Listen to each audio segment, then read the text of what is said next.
ईमान और आमाल सालिहा का बयान।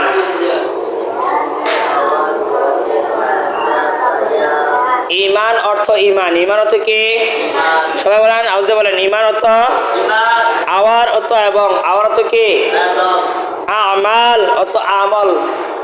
এই নামাজ, রোজা, হজ, যাকাত, বুঝেননি? এগুলোকে কি বলে? আমল।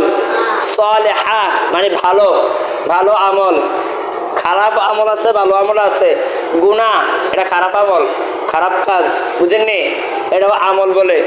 আর সালেহ মানে কি সৎ, নামাজ, রোজা, হজ, যাকাত, দান, খয়রাত, সদকা ইত্যাদি ইত্যাদি, বুঝছেননি?